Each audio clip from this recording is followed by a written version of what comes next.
and welcome to another episode of Relationship Alive. This is your host, Neil Sattin. As you've no doubt heard by now, we have had such a wide-ranging number of guests on the show who are all here to talk about the way to integrate science with the best way to have a relationship, the way to integrate spirit with the best way to have a relationship, the way to integrate your heart and your emotion and your physiology and all of that. And I'm so excited today because with us, we have Hedy Schleifer, who is the creator of encounter-centered couples therapy. And the reason that I'm so excited is because I found out about Hedy's work because a friend of mine was looking into doing an intensive with some therapists, and he was like, could you just check them out? Because I trust your opinion on this. So I went and read their website, and what I read fascinated me because it was everything that we've been talking about on the podcast and that I'm trying to synthesize for you. And it just got me really fired up. And I was like, well, who are these people and who are they learning from? And that led me directly to Hedy's doorstep and encounter-centered couples therapy.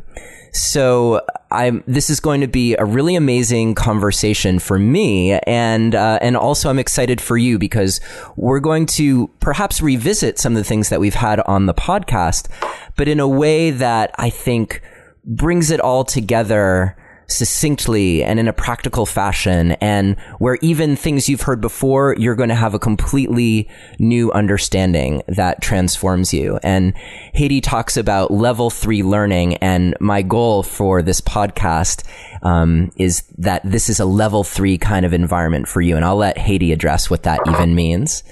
So without further ado, I should mention we will have a detailed show guide for today's episode.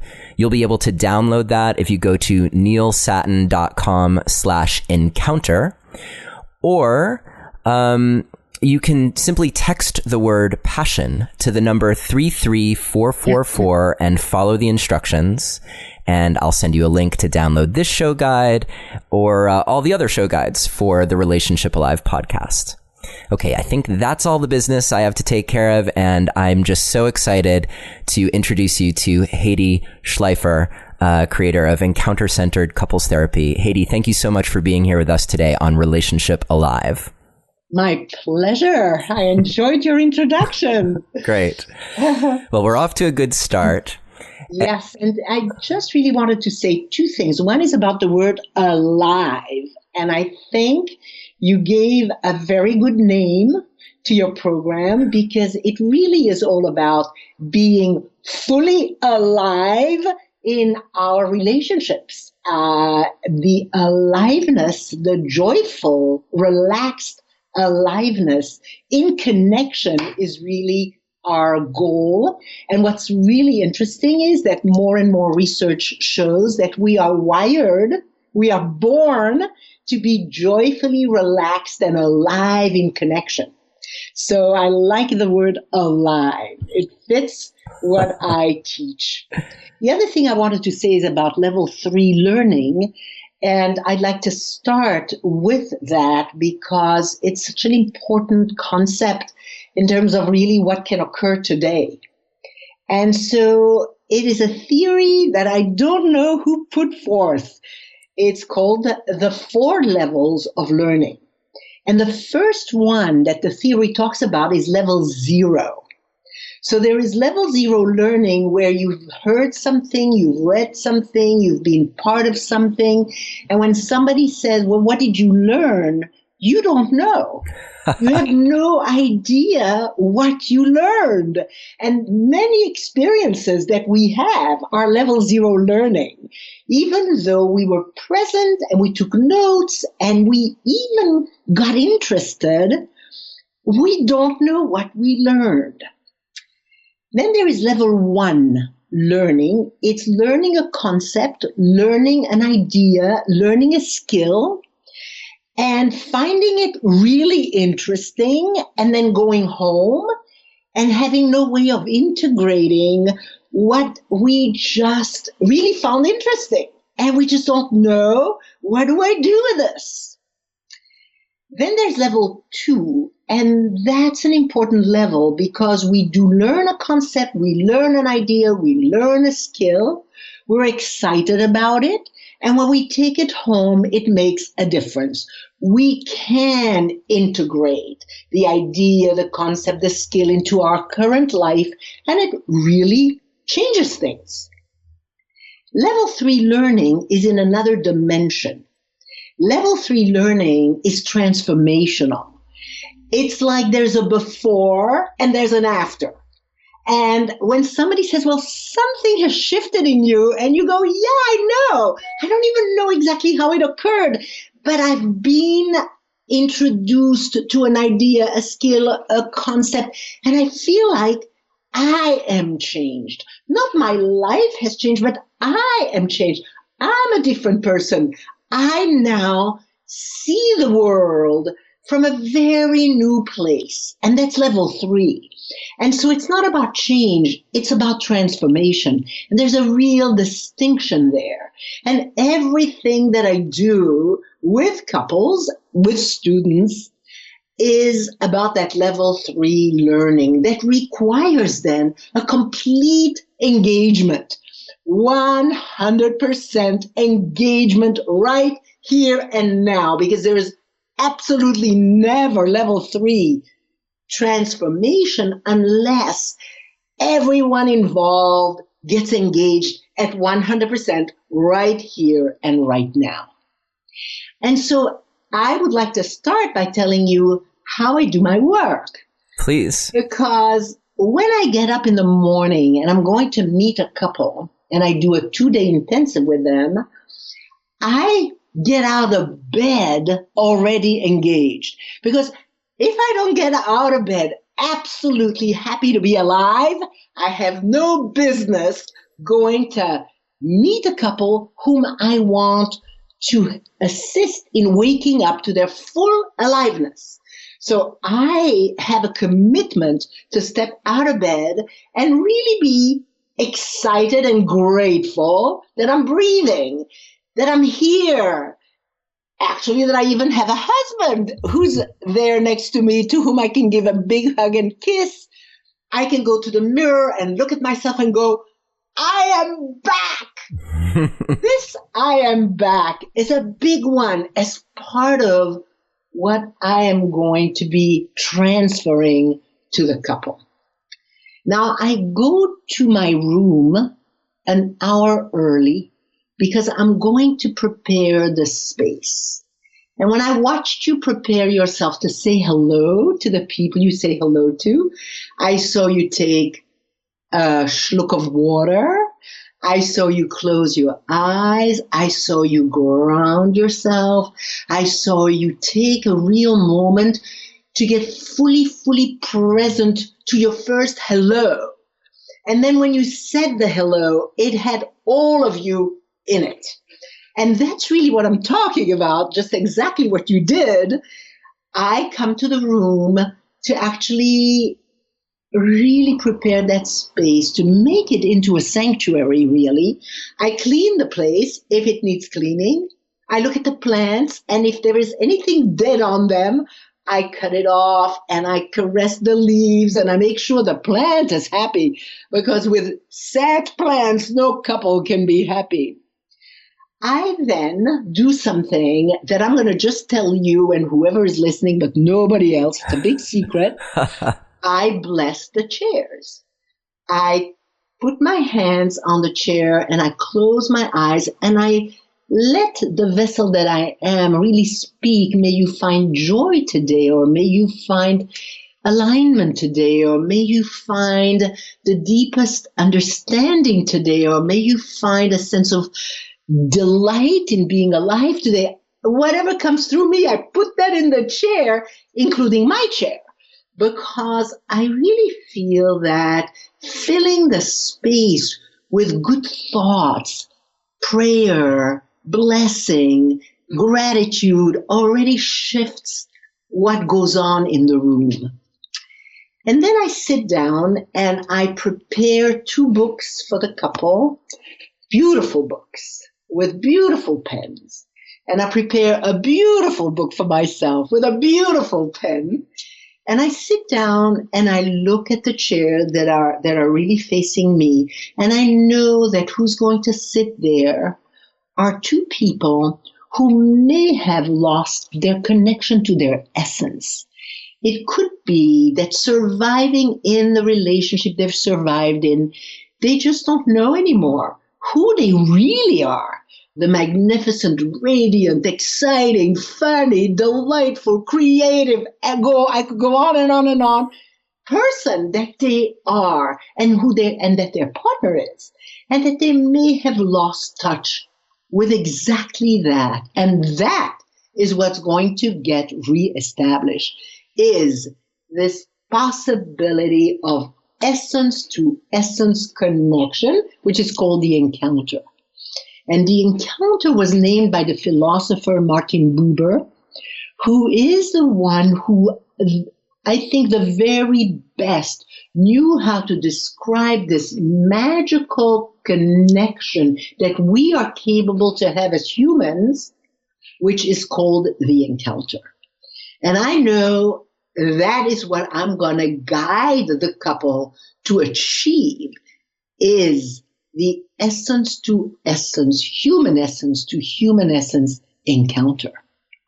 And so I'm looking at the chairs, knowing that who's coming into the room may not be the person in touch with their essence. They may be in what I call their reactive survival dance. That's why they're coming to have an intensive. But I already know that in there is the essence of the person. And I make a real distinction between the survival pattern, where we cope in isolation, and the essence of the person, where we are just fully alive, passionate, vital in who we really are, and the potential of revelation of more and more of the dimensions of our beingness, which resides in our essence. So I look at the chairs and I already know that who's going to sit there are these 2 magnificent essences. They may not know it. I know it. And so I sit for a while. The room has been completely cleaned. The little books are waiting. My book is waiting. And I am now closing my eyes just the way you did to ground myself and be fully ready to welcome the couple. They come in at 9:00, and I am so happy to see them because I've prepared myself since I got out of bed to welcome them. And so I welcome them with every bit of excitement that I can possibly muster in terms of that first encounter with them. Now you can imagine that for many people, that is much too much energy and much too much warmth and much too much delight. It is. But you know what? It's okay, because I am not going to join them. They are going to join me. As a young psychotherapist, I learned to join the people I meet where they are. Now, as an old woman, which I adore being, I do not join people, they join me. And we are going on a journey north. We are going to go in the direction of where full aliveness resides. And so my welcoming of them is already a sign, especially when they're terribly uncomfortable with it, that we're going somewhere else. We are not going to go where you reside right now. We're going where a lot of energy and a lot of excitement about life resides. And then the couple comes in and they sit down, and I say nothing. I look at them. I look at each one of them. And I take my time to make eye contact because I don't want to put anything in the space between us that is chatty or superficial or just how are you or how is your journey, because that is not what I teach. I teach how to honor the space between, and so I'm going to honor it. The first way that I honor it is just by looking at them. And for some people, again, that's quite uncomfortable. It's not comfortable to sit in silence with somebody really just breathing and looking at you. But I am going to teach them to do that with each other later. They're going to just breathe and they're going to look at each other and they're going to be there with one another in that rich silence of the soul. And so I'm already living it with them. They will later learn to do this because it's a wonderful skill. You could even call it meditation in connection, where you just sit quietly with another. And we know how to do this with a little baby. With a little baby, we know how to just sit and look inside of the face of this little being and just breathe and smile and be and let emotions come up. We do this very naturally with a little baby, but we've stopped knowing how to do this with each other. And my first connection with a couple will be exactly that. And when somehow the moment reveals itself to ask the question I want to ask them, then I ask that question. And here's the question. What is your wildest dream for your relationship? What is it you really, really long for? What is the deepest aspiration that you would like to put on the horizon today, not as a goal, but really as a dream? What is the direction that we need to take so that your relationship can be the realization of your deepest longings? And then I say to them, each one of you gets 3 wishes, which I will write down so that we know what lives in your heart. And then I'm quiet again, because it takes a while for us to really reach deep inside of us to find what lives there as an aspiration. And then when one of them starts, I now take note and I'm going to listen very generatively. I'm going to listen deeply. I'm going to listen soulfully to what lives in the person's heart. And people say very inspiring things. Now, my only guidance there is to teach the difference between the language of deficit and the language of abundance, because dreams are spoken in the language of abundance. And sometimes we'll dream in the language of deficit. I really don't want that bad sex anymore. Well, that's great, but that's the language of deficit. What's the language of abundance? Well, I'm dreaming of passionate, juicy sex. Yes, that is a dream, and that's spoken in the language of abundance. And so I listen very thoughtfully to the 3 wishes. And what's really interesting is that sometimes, rarely, a couple has incompatible dreams. It happens. And when that occurs, clearly that needs to be addressed in a journey that we are going to take together, because their dreams really have come to be incompatible. They don't fit together anymore. It takes me a while to listen. It takes about an hour and a half to listen to 6 wishes.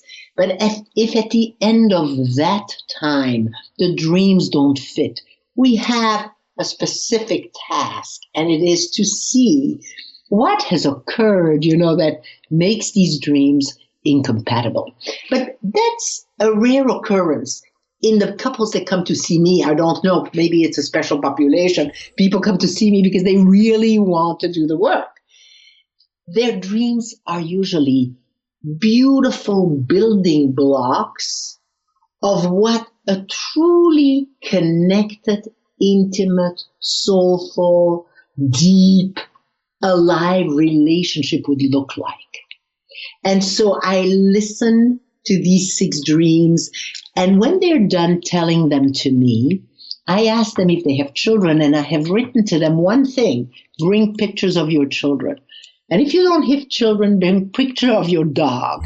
And if you don't have a dog, bring pictures of your cat or your bird or whoever it is who lives with you, because it is extraordinary to see how the beings that live with us know the space between us and are cognizant and are basically watching.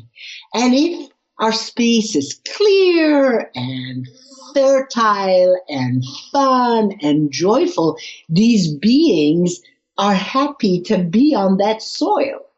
And if our space is tense, difficult, conflictual, in crisis, these beings have a hard time with the soil that they live on. And that's why I asked them to bring me the picture of whoever it is that lives with them. Now, some people don't have a cat, a dog, and then, of course, that's how it is. But many people do. And that's the point where I asked for the picture. And we put the picture there. And I asked for the name, of the children, the bird, the cat, the dog. And I asked for a quality, an essential quality of that being. Because in saying that essential quality, people get connected with how they connect to the essence of their child or their dog or their cat or their bird. And I then say, this is a very important task you just did in putting the picture there, because that's who's watching you. And that's who's going to listen to the story I'm going to tell right now. And then I tell a story, and I say, once upon a time, a boy was born, a girl was born, whoever the couple is. And I tell the story that I began to glean from listening to the dreams, because a lot about their whole history comes out in just putting out your deepest aspiration. And I say, then that couple landed in the office of a woman called Hedy, and she said, what is your wildest dream? And here is what they said. And I read the dream that they put on the horizon. And what's really amazing, Neil, is that in just doing that, telling the story and telling the dreams in that way in the third person, with their children watching, with their dog watching, with their bird watching, people often are moved to tears, because what they've put on the horizon is so touching. It's lived there sometimes for such a long time in the underground, and they've not named that level of good living in a long, long time. And so we just take a moment to really feel how beautiful these dreams really are, and how much each one of them deserves as a human soul to live in that dimension of being. And then I have them take their little books, and I have them write down 4 things. 1, what they learned. So learning is something I did not know. When I came in here, I absolutely didn't know it, but I learned it. The second thing is something I relearned. So I knew it at some level, but now I know it much deeper. Something that surprised me. I just couldn't believe it. Here it just jumped out at me. I got totally surprised by it. And then something that I'm intrigued by. I want to study it more. I want to deepen my understanding of this. And what's very interesting is that I have been with this couple now for an hour and a half approximately. And I've done everything I just told you. And the 4 things they write down are so inspiring, because just out of the possibility to speak 3 deep longings and have them heard profoundly, have them put into the language of abundance. This is what I really want, rather than this is what I don't want or I want less of. This is what I would love to live. Just from doing that, people learn something profound about life. People relearn something profound about life. They are surprised by something that they actually spoke. They're surprised by their own eloquence, their own languaging, their own richness. They are surprised by their own soulfulness, and they are intrigued to continue to study something that has occurred now in this time. And that's my first step, and I will never go further till on the horizon are 6 dreams that together are like a poem. Once you read them, it's like either a poem or a prayer. One of the two. I have a question for you. So this already sounds like a gorgeous experience for a couple, and I'm even imagining people listening being inspired to go and with their partner, or even if they're single on their own, to really say, okay, what is my wildest dream for relationship? Yes. And that was an important distinction, I thought, too, that you're not asking them, like, what's your wildest dream for yourself? It's what's your wildest dream in relationship? Right. And then the question that came up for me was, what about the feelings of grief that may come up for a couple in that moment where where they're simultaneously touched by that discovery, and where they're also feeling the gravity of not having been on that path? How do you hold that for them? Right. Your question is wonderful because it's an inevitability. When you go to the horizon and you look at how it should be, could be, would be, inevitably you're holding the tension between how it is and how it could be. And one of the wonderful practices of the heart is to be able to hold the tension of how it is and how it should, could, would be, and live the emotions that reveal themselves when that occurs.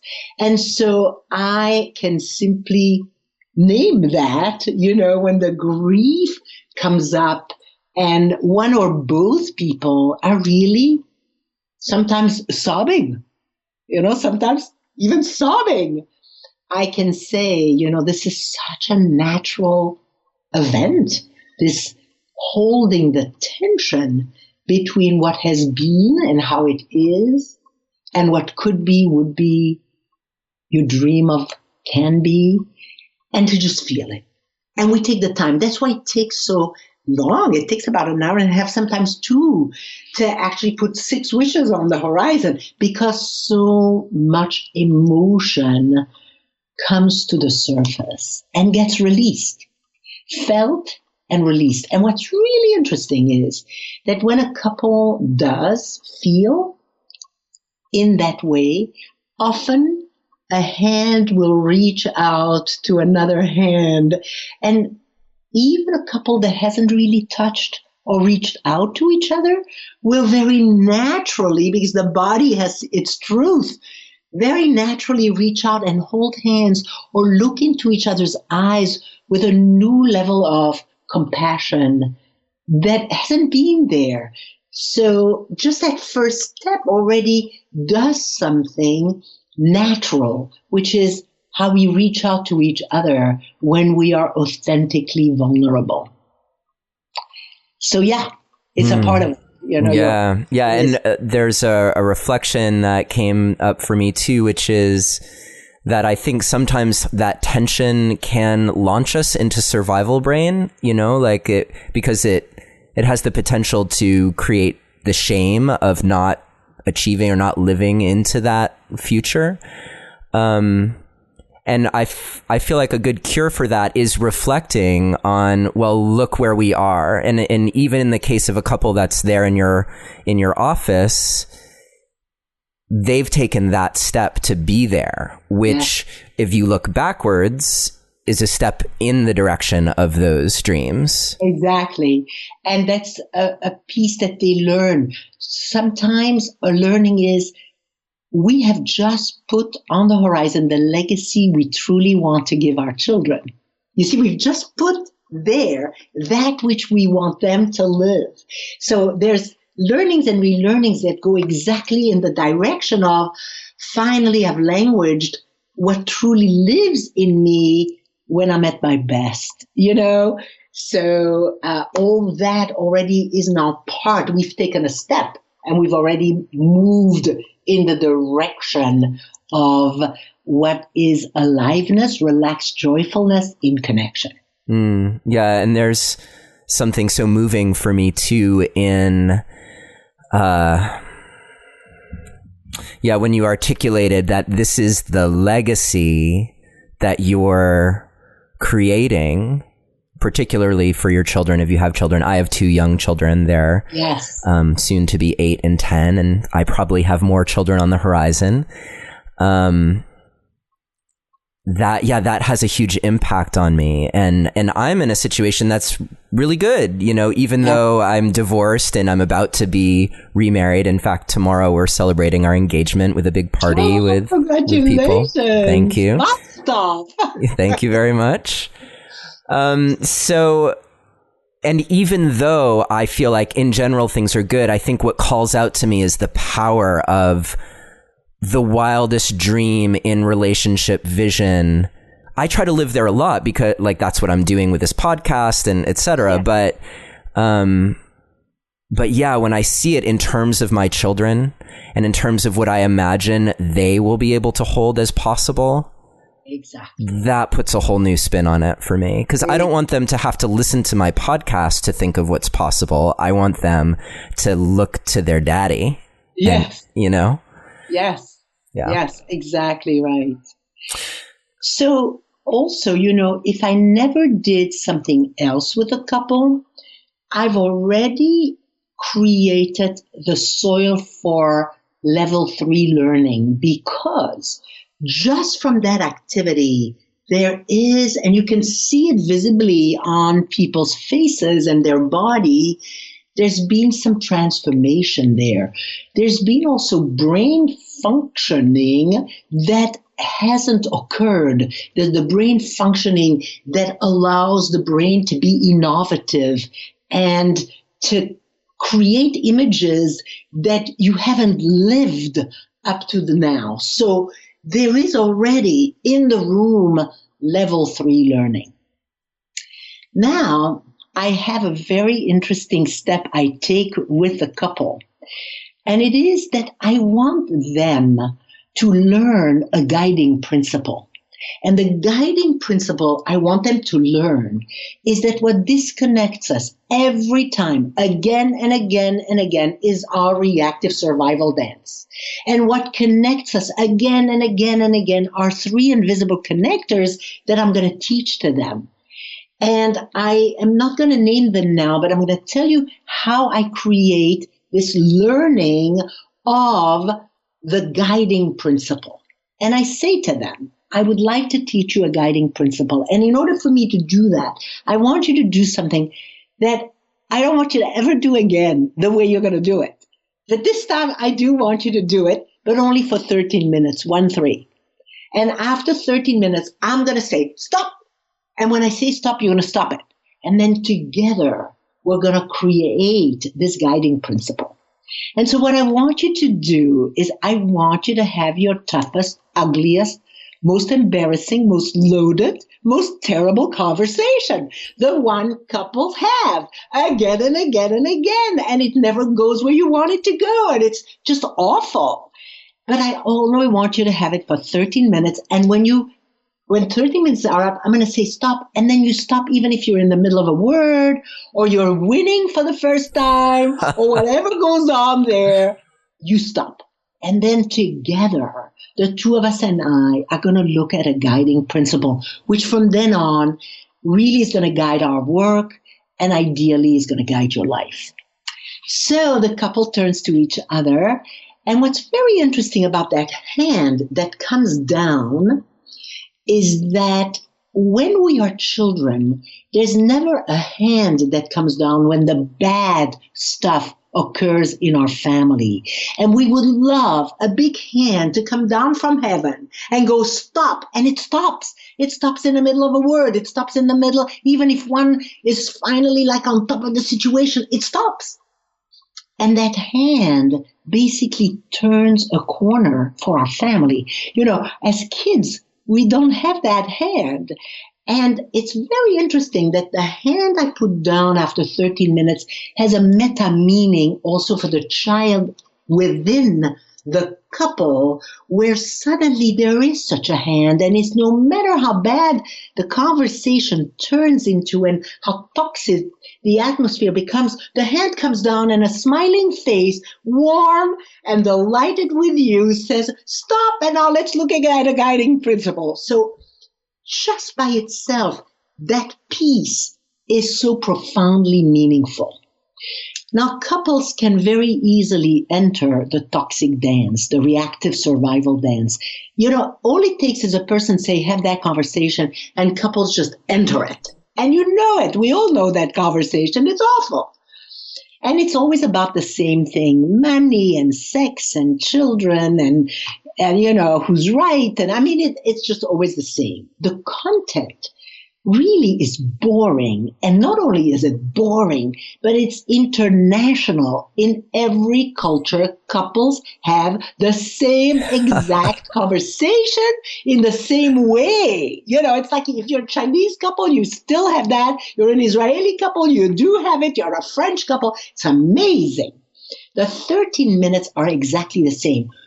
What occurs when a relationship is creative and innovative is not the same, is unique and beautiful. But the reactive survival dance, it's a club. It's the club of the surviving couples, and every couple belongs to the club. And that's what's so nice is it's not a problem. It's just an automatic brain function. So couples are hijacked by the dance very easily. But after 13 minutes, I say stop. And then I say something very interesting. I say, turn to me, and I want you to imagine that you've been to a restaurant, and you know how we people watch in restaurants, and you saw this couple for 13 minutes, but somebody whispered in your ear, they come from another planet. And that planet is called Wigelia. And in Wigelia, they speak Wigelian, so you don't speak the language, so you haven't heard a word that that couple says.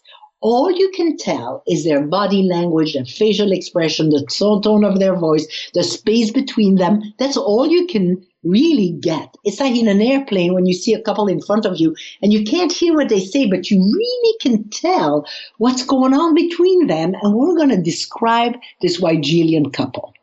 Now, what's really amazing is that couples have done this reactive dance for years, but they've never observed it as extraterrestrials that landed in a restaurant. And so they describe perfectly with amazing metaphors and poetry and incredible insight that which has been their dance. The man and woman are behind a big wall. The man is knocking at the wall, but he's getting smaller and smaller. The woman's getting bigger and bigger. She's banging at the wall. She's looking through a hole in the wall. The wall is getting thicker. The man is disappearing. The woman becomes like a giant. Whatever the dynamic is, the couple actually sees it. And what's so empowering for them is that it's not them. It's a couple of extraterrestrials called Wigelians. And they can then, with the brain function, which is called externalizing, they can observe the very thing that has hijacked them for years. And when we have the description, which always becomes funny, like one of them will say, that couple needs help. My goodness. The other will say, do you think that couple is married? They must be married. Nobody does that in a restaurant unless they are married. I mean, it becomes very funny. And I will say, does the waiter come close to that table? No way. If the waiter comes close, then he's going to get clobbered. Like it becomes very funny. And when it is funny, which takes about half an hour, it becomes funny. That's when I can say, okay, let me reread to you about this Wigelian couple. And I can say, this couple is not you. I met you in your dreams. I know who you are. There's no way you can even confuse this Wigelian couple with who you are, because you came out when you spoke from your deepest longings. This is just who hijacks you. There is a couple of Wigelians that somehow you gave room and board in your house. And they hijack you, and your kids, when they show up, don't even know who's there because their mom and dad aren't there anymore. Here is a couple of Wigelians. And you know what's so funny is that one couple went home and told their children about the Wigelians, and the children made a drawing of these really scary extraterrestrials, and they put them on the refrigerator. And every time their parents were hijacked by the Wigelians, the kids would take them to the refrigerator. Look who you are being now, because the kids know the distinction between the Wigelians and their parents. So once that distinction has been made between the reactive survival dance, which is coping in isolation, which occurs in every single human, occurs in every nation. We know it. We're watching it. The survival dance is what the planet has suffered from, and the couple has suffered from. And we make the distinction between that reactive survival and the dance of life in connection. I can say to the couple, are you willing to hire me as your teacher of the dance of life in connection? Because the contract hasn't yet been made. The contract is made when the couple is willing to learn from me, their guide, how to do the dance of connection, the dance of life in connection, as opposed to coping in isolation, the hijack. And if they choose me, and 99.9% of couples choose me, but there are couples who are so rooted in that coping that thinking of somebody deliberately and consciously leading you north, really somewhere else. And I explain, you will be developing the muscle, the relational muscle, for you to say no to the Wigelians. Right now, I'm the one saying no to the Wigelians. But when I am your guide, you will be developing the muscle, the brain muscle, new neural pathways in your brain that allow you as a couple to actually laugh at the Wigelians and say, oh no, you're not hijacking us anymore. We're not taking you to the restaurant. You forget it. And ultimately fire them, ultimately have them not live with you anymore. That's what my guidance can give you.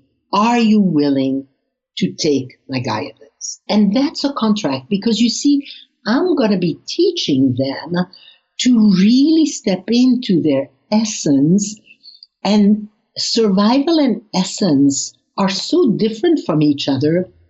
It is a very big challenge to enter essence.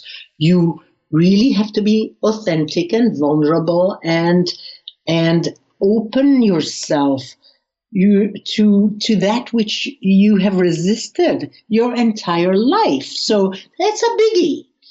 And the contract has to be there. And 99.9% of the couples say, yes, absolutely. There's sometimes, no, well, then we don't have a contract. Then I don't do my work. I only do my work when we can move north together. Yeah. And yeah. So I hear you talking about the commitment that the couple is making to the work with you. Yes. And I feel like implicit in that is the commitment that they're making to each other. And it may not be to each other specifically, but it's to the process of we are going to evict the Wygilians. Yes, we're evicting the Wygilians. And then it led me to, because what I had observed in that interview that I mentioned was you're talking about crossing the bridge. And so hopefully we get a chance to talk about that with whichever couple member is ambivalent, to really meet them in that place. And that's something that I feel is a really powerful distinction that you make, because having been exposed to Imago and the idea of creating space around communication where you honor sender and receiver, etc., people on the show have heard our episode with Harville and Helen, and so they know hopefully what I'm talking about. If not, I'll make sure you have the link in the show notes. But what I like about the distinction that you're making has to do with that concept of host and visitor and how the bridge creates that. And so I'm hoping we can dive into that so that people, go ahead. That's exactly what they're hiring me, is to be their teacher of this guiding principle that what connects you are three invisible connectors. And that's when I give the couple a little lecturette, which I'm going to give you right now, which is that there are three invisible connectors that if we honor them, if we embrace them, if they become part of our daily life, we will experience connection at all times. And what are they? So the first invisible connector is the space, the relational space that we live in. And this is again this philosopher Martin Buber, who said our relationship live in the space between us. It doesn't live in you. It doesn't live in me. It doesn't even live in the dialogue between us, which is our communication. It lives in a space we share. And what he says about that space is sacred. And what he's saying is that unless you and I really honor the space between us as sacred, we will not enter the zone of the encounter with each other, because we may have good dialogue and even good communication, but the space that we live in will not have that quality of sanctity and safety and comfort and richness that a space can have. It's another dimension altogether. And what Martin Buber says about that space is that when two people meet authentically, God is the electricity that surges between them. Now, you don't have to call it God. You can call it anything you want, mystery, spirit, whatever you want to call it. But it's a dimension that's very different than our usual dimension of living. And Martin Buber says if you honor that space, the Shekhinah, which is the Hebrew for the divine spirit, descends. And I say then miracle occurred. I have watched miracles occur that have nothing to do with my guidance and nothing to do with the couple even, but with that space that they honor between them that then creates what it does, which is of a different dimension. So that's the first thing. Now, I can't explain it the way I just told you to every couple. I will explain it more simply when I feel like there won't be a response to, let's say, the dimension I just described. But it doesn't matter. I can say to the couple, you go to a home where there's just been a terrible fight and the people love you and they welcome you warmly and they say, hello, I'm so glad you're here. But you can tell the space is toxic. The warm welcome does not change the fact that you are plugged in to the relational space, which right now is toxic. And so there's a disconnect for you between the warm welcome you just received and the toxicity of the space. So I can explain the space in simple ways, but I can also explain it if people are responsive to that in the way I just did about the mysterious dimension that occurs when you honor that space. The second invisible connector is a bridge. And the reason we have to have a bridge is because when people are attracted to each other, they are incompatible. They have a totally different world. As a matter of fact, if people are not incompatible, let's say you met the same person you are, well, then one of you is superfluous, right? I mean, clearly. Right. So you need to have two very different people. And therefore, it's important to be able to cross the bridge to the world of your partner. A good relationship is bilingual, where you speak your language, but you also speak the language of your partner. You've learned that language. You've learned that culture. You've learned that pace, which is very different than yours. You learned the rhythm and music of your partner. You learned when the sun rises and sets in that world, very different than in yours. And so that bridge is the second invisible connector that has to be honored and welcomed daily.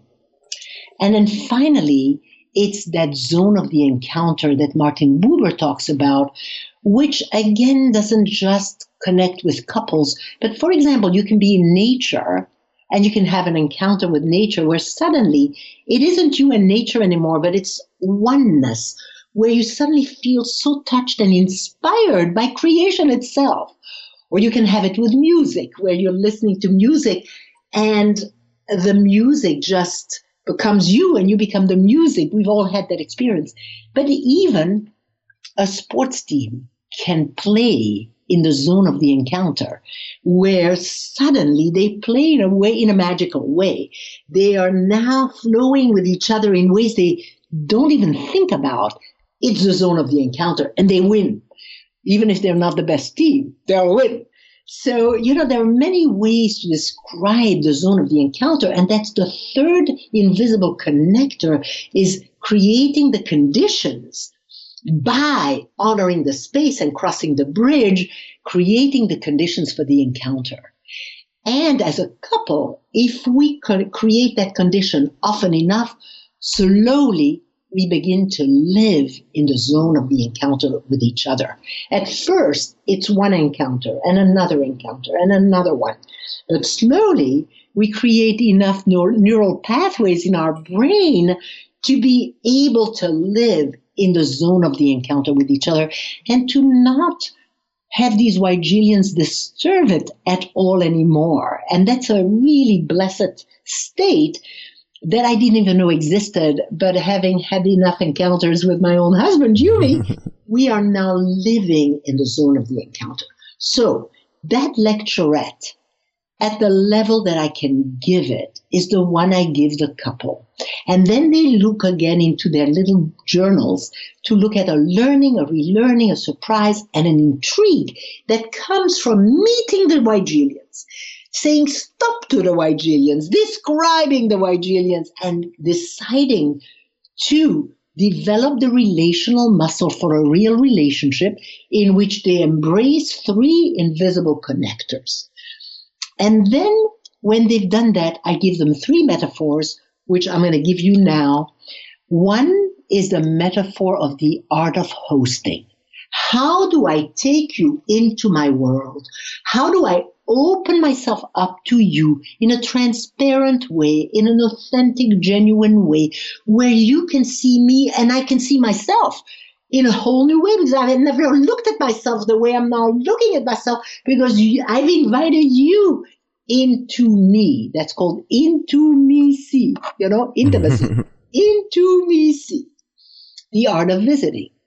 How do I leave my world and allow it to be the past? Because when I cross the bridge and I'm in the middle of that bridge, my whole world is the past. How do I live in the present with you? How do I come over to bring totally new eyes into your world? The French poet Marcel Proust said, life is not about the discovery of new landscapes. It's about seeing the old one with new eyes. And this is really what the visitor does. comes with new eyes, a new heart, the present in the now, seeing the partner each time as a new landscape. And so the art of visiting is the art of living in the present with the other, not bringing any of the past, which is past, really being able to discover. And so that's the art of visiting. And the third metaphor is the metaphor of the neighborhoods. So imagine you, Neil, as a big, big world expanding, because you're always learning and always discovering and always embracing the new. So it's an expanding world, and it's filled with neighborhoods. So there are precious neighborhoods, and those neighborhoods are the ones where you feel alive and passionate and vital, and where you say, well, that's me. Then there are tough neighborhoods. Some of them you're even scared to go in by yourself, and they live in your own world. Those are tough neighborhoods. And then there are neighborhoods you don't even know. They live in your world, but you've never been there. That's the mystery of our essence, that, we can always reveal new neighborhoods that actually live inside of us. There are childhood neighborhoods where we're still a child, because we'll always be a child there. It's our child neighborhood, many of them. So there are many, many neighborhoods to visit. And I tell the couple, what we're going to do together is we're going to develop the art of hosting and the art of visiting into the various neighborhoods that constitute your world. And the first one we're going to visit is a precious neighborhood, because in the precious neighborhoods are your strengths and resources. And it's a very good idea to first visit where your strengths and resources live, because you're going to need them to go to ultimately the toughest neighborhood. And that's really the idea, is to become such a good visitor and such a good host that we can do what I'm going to describe to you right now. It is unravel the survival knot. Every couple has got a survival knot where my toughest neighborhood meets your toughest neighborhood, where my greatest need meets your toughest defense, the impasse of our relationship. And we need to become such good hosts and such good visitors that we can ultimately together visit the toughest neighborhood and open up that knot where there is energy flowing, and we can become creative in terms of how we want our relationship to be. And if we read our dreams, we'll notice that knot had to be opened up in order for us to be creative enough to live into what we can name, but not yet live if we are stuck with a survival knot. Am I making sense? Absolutely. Yeah. And so the distinction that I love is, I think, in that notion of sender receiver, that there's something that gets lost, because like if I'm the sender, so I'm trying to communicate something, it's like I'm sending it into you. And right. So I love turning that around so that it's really, I'm inviting you into my world. Yes. And so not only am I inviting you, but it's like, how do I become a host so that you actually want to know my world? Right. And how do I allow myself, when I tell you the most vulnerable things, to let you in there and let you stay there? Sometimes as a guide, I'm noticing the host is not allowing, even though they're speaking, not allowing the other one in. And I will freeze everything and say, look who's with you. Let them in here, exactly here, exactly here. And often when the host allows the sender in, the visitor in there, the host begins to sob. There's a place that was a bit defended to their own feelings. But when the other one can really arrive there with their good eyes and their compassion and their generative listening, whoops, it opens up in its deepest core. So the hosting is a very vulnerable activity because I'm letting you come into me. And the visiting is a very vulnerable activity because you are ultimately opening yourself up to all the layers of humanity that your partner is. And you're opening yourself up to their bigness, to their multi-layeredness, to their richness. And you must encompass that with your bigness. And so sometimes I have to guide the visitor to dare, to stick around, to open to the essence of their partner. How do you encourage the visitor to release their agenda for the visit so that they can be present like that? Yeah, that's a very, very good question. Well, it starts with the acceptance of the invitation. So if I say to you, Neil, I'm inviting you to cross the bridge and come to me. I would like to share a precious neighborhood of my world with you. As a matter of fact, that's what I'm doing. I'm really describing to you a precious neighborhood of my world, which is teaching. When I say that, I will guide you to say thank you for the invitation, but to take quite a while to accept it. Because when you accept that invitation, you accept to leave the world called Neil with everything you know and everything you're comfortable with and everything you even assume about me and everything we've lived together. You are making a decision to be a new Neil, a Neil that never existed before, because you're going to come over that bridge in the present, not knowing me. And that decision is very big. The decision to be a beginner's mind, an empty cup, like the cup of tea for the Buddhists, really a beginner's mind. That's a very big decision to take. And I will guide you to take the time to really, when you say, I accept your invitation, that you're accepting to be a humble learner. Now, when you accept to be a humble learner, I'll watch you. And as you cross the bridge, if there is something you bring from your world, I will freeze and say, oops, I am the customs lady. I'm watching for illegal imports. And I'm just noticing some contraband has made its way. Now, that's always very funny, but it is contraband. And sometimes I don't even know what it is. And I will say to the visitor, what do you think it is? Because I don't know. I just see it bulging in your pocket. And visitors are so aware. They'll say something like, it's shyness. Well, shyness has no place in the world of your partner. It's hesitancy. Well, hesitancy has no, it's trying to be perfect. Well, trying to be perfect has no, the contraband, when it is named, can be just sent back to your world, and then you can show up again in your full essence. And I, as a guide, my job is to have the visitor experience themselves in their full essence, presence to their partner. And therefore, I'm the customs lady, and then I'll say to them, tell your partner, I was stopped at the border by the customs lady, and she saw me importing my usual hesitancy or my usual doubt or my usual whatever it is that I don't even know. They'll know. My usual having to be perfect. And I today am going to be with you just simply in my essence. So I'm coming back. See, that piece is a very important part of learning how to visit.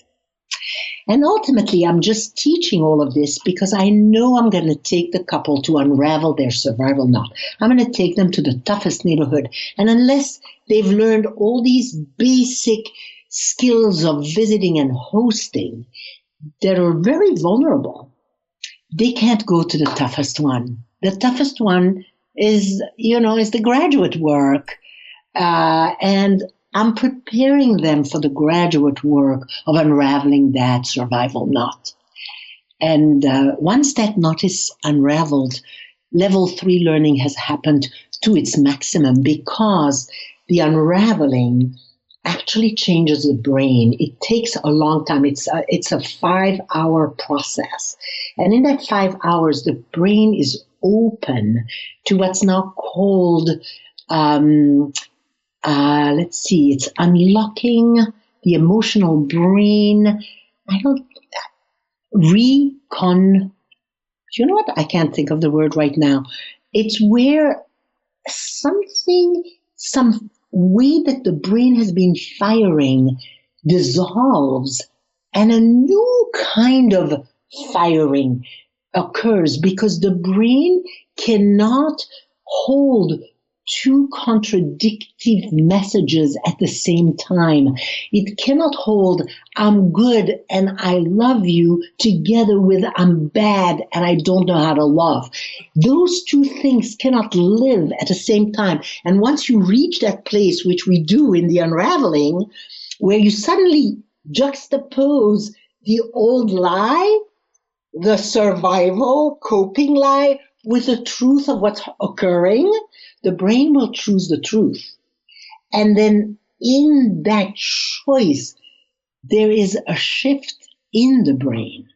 But you have to stay long enough with that juxtaposition because there's a window of opportunity there where the brain can really change. And so in the work of unraveling the survival knot, we are also unlocking the emotional brain and allowing for that shift to occur where the truth of the relationship can now live in the brain.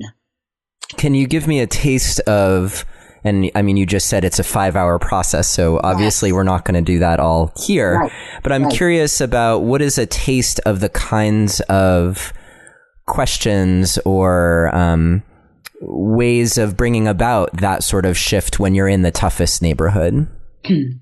Yeah. Let me see. I'm just going to describe the map to you. Great. So I give the couple a map before we go in there because I want them to know the territory and I want them to ask questions about it because once we enter it, there's going to be no question. We're just doing it. So here's the map. The couple names their toughest neighborhood with each other with one word.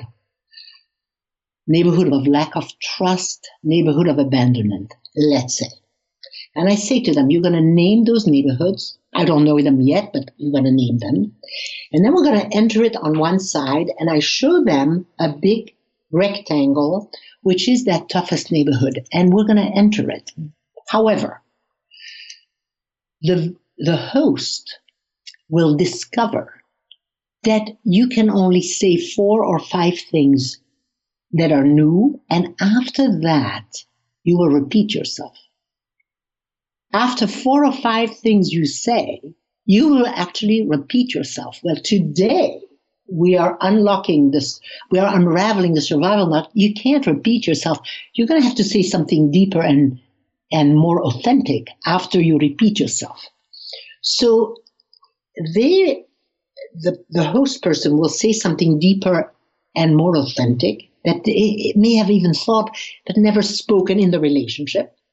I say, and then you're going to get to a wonderful new spot called I don't know. Because if you say something deeper and more authentic, you are going to get to I don't know. And when you get to I don't know, it's the best place because I don't know is the corridor to new knowledge. You can only get to new knowledge from I don't know. Every new invention has come from I don't know. When you get to I don't know, I'm going to encourage you to take the first thing that comes to mind. And people, when they get to do that, when they get to go to I don't know and grab something, they go down something called the U. The U theory of Otto Scharmer is that if you go to the bottom of the U, where you have your worst feelings and your worst experience, it's going to turn up and the future is going to call you. Something life-giving, something coherent, something that gives you a good direction is going to occur, like the future's calling. And when you turn the U, I call that arriving at Main Square. When that statement that is life-giving and life-affirming shows up, we stop there and we sit in the Main Square. And it is a truth about the relationship. It's where that juxtaposition occurs that the couple has never lived. Like, I just worked with a couple yesterday. The main square was, it's you I want, and it's you I need, and only you. But it started for something awful, but it entered, it turned the you into it's you I want, and it's you. We sit in the main square, and then when that has occurred, the main square, we go into a next rectangle, which is the core reason. Why do I need to say this to you today on December 2nd, 2016? And we go into the core reason of why we are married, why we are alive, why we have a family. And in this case, she said, because we need to live as models to our children, and we need to be the kind of mother and father. Like it goes into the core of why this life-giving, coherent statement must be spoken, not just in the session, but in life, And then we go into another very big rectangle I call the implicit memory. What nourishes that bad neighborhood from our childhood? But we don't go into the usual narrative.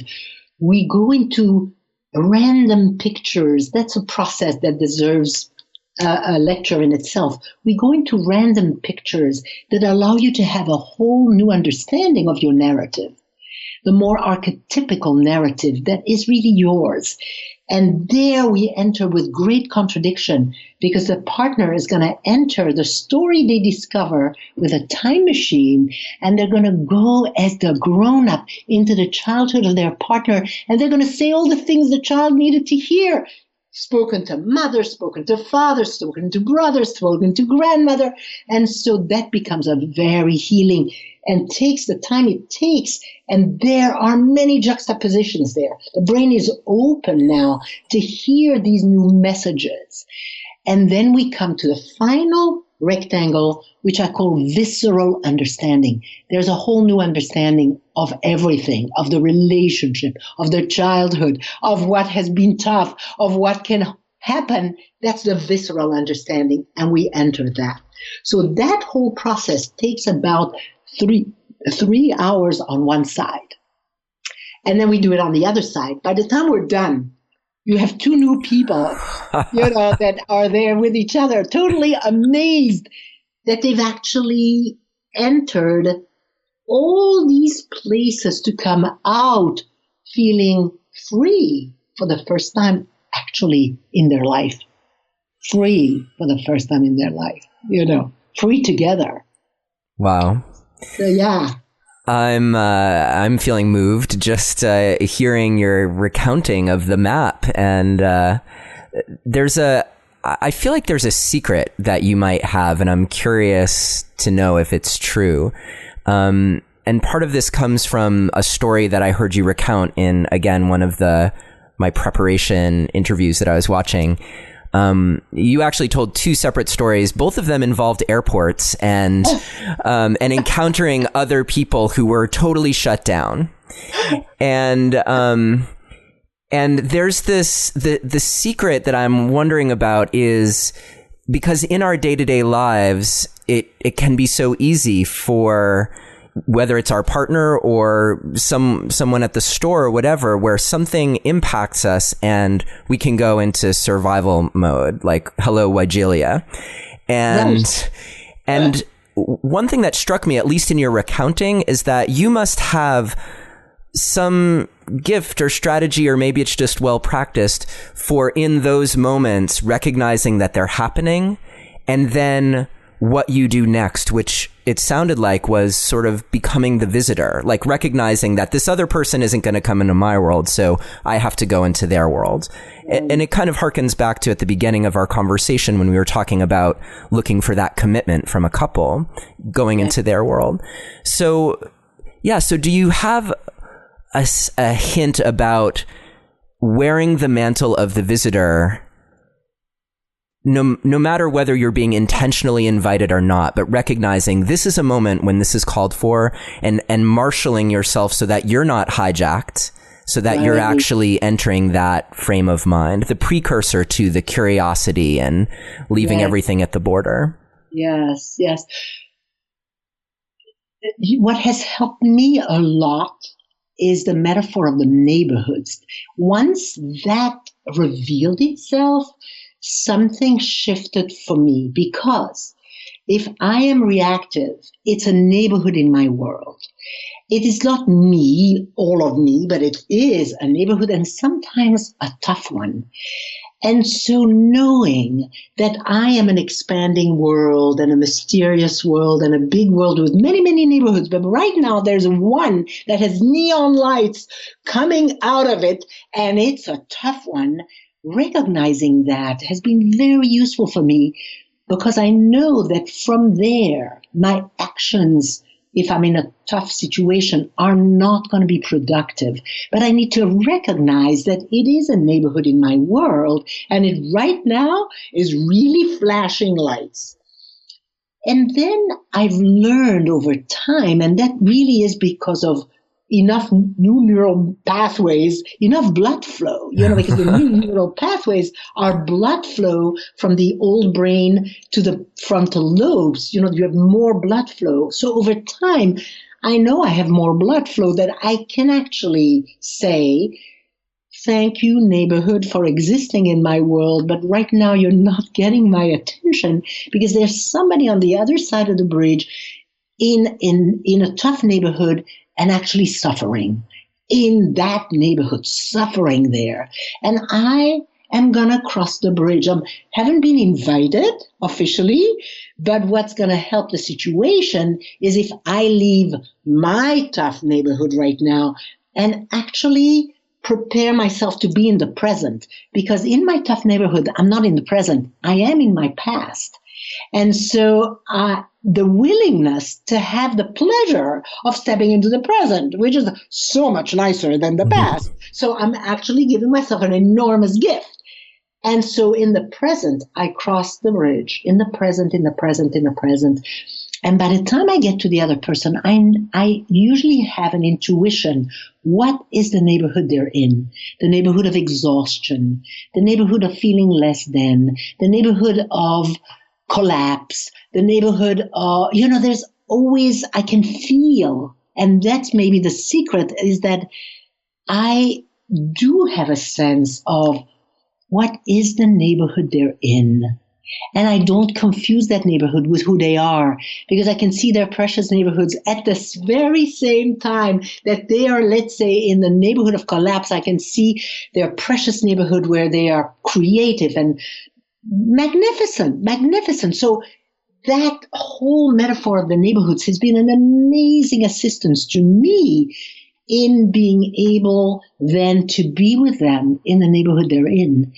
And when I'm there, they feel me there. Even before I say a word, they feel somebody's landed to be there with them. And in the not being alone in that tough neighborhood, there's already a shift.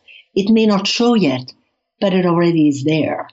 And then if I say something with a compassionate, warm human voice, the regulation occurs. And what it is limbic regulation, which is that the person has gotten deregulated from just being hijacked into that neighborhood. And suddenly a regulated person arrives, looks into their eyes, and their limbic system begins to resonate with mine. And before you know it, takes a little while, but that biological event occurs, limbic regulation, in which the central nervous systems resonate together and the person feels felt. It's an expression by Daniel Siegel, the relational neurobiologist. The person feels felt. And the moment they feel felt, their system regulates. And between two regulated systems, something completely new can occur. Mm. Yeah, and that out of that becomes a reciprocity that probably also allows you to be heard. And exactly. Out of that comes a reciprocity. Yeah. And a connection, because that's what connection is reciprocity. It's a give and take, between two generous souls. Well, speaking of generous souls, I so appreciate your generosity with being here on the show today. And my pleasure. It's been such a delight. And because we're in Kairos time, I'm sure we could actually talk for hours. And right. I'm sure that those of you listening wouldn't mind, because this has been such an amazing conversation. And yet Kronos also Kronos is calling. He's calling. Before we go, what could people do to follow up with you? Because I know you train therapists, you also work with individuals and couples. Right. So how can our listeners find out more about you and your work? And just to let everyone know, to remind you, we will have links to everything that Hedy mentions in the show notes. You can download them, neilsattin.com/encounter, or text the word passion to the number 33444 and follow the instructions, and I'll send you a link to the show notes. So all of that being said, Hedy, how can people experience your work? I think probably the best is our website, which is HedyYumi. That's my husband and I together, HedyYumi.com. And in there really is a library.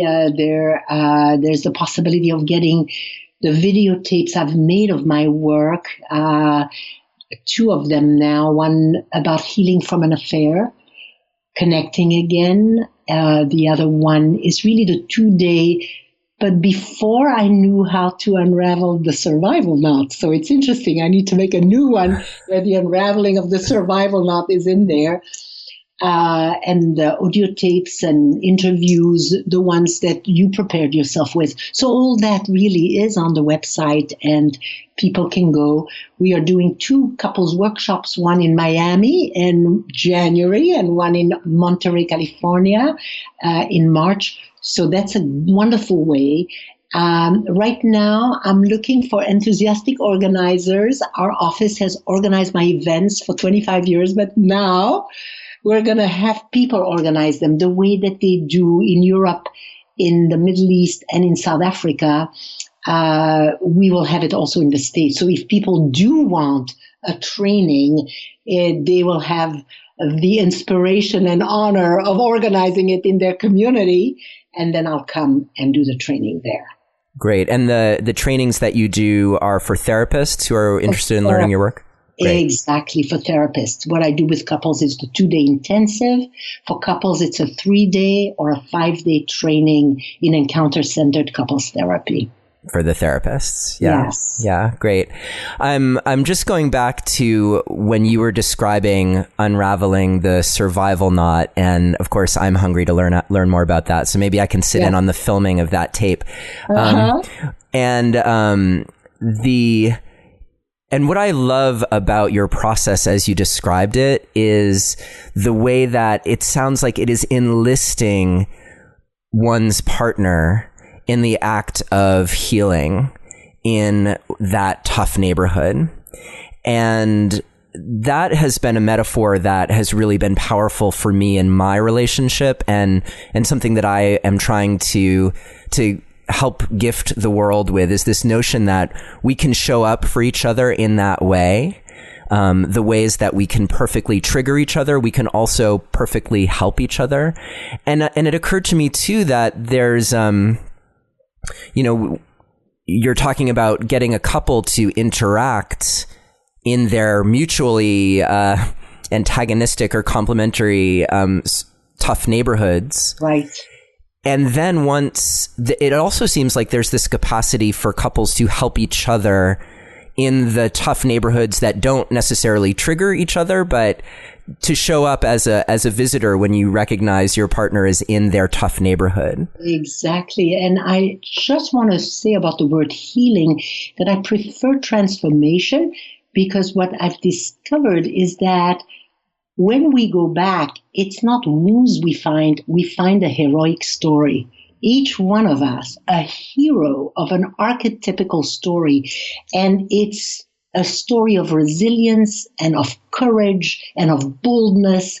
And so we help transform from a sense of less than to a sense of completeness. And so I have turned the language really from healing wounds to discovering a hero. I love that. And because the hero's journey is what transforms us all. Exactly. Yeah. Exactly. Well, we did good there. We did, yes. Well, thank you, Neil. I really loved being with you. What a pleasure. Yes, it's been such a delight to have you on the show and to share this time with you. Thank you for listening to another episode of Relationship Alive. If you like what you've heard and want to make it easier for other people to find out about us, please take a moment to subscribe to our podcast and to rate and review us on iTunes. If you have questions or comments or want to continue the conversation, you can always join our Relationship Alive community Facebook group. And for more information about today's episode, visit us online at neilsattin.com/podcast. Or you can always text the word PASSION, PASSION, to the number 33444 for more information. Finally, do you have a burning question that you're hoping we can have answered here on Relationship Alive, either for a future or past guest? Let me know and I'll see what I can do. Take care and see you next time.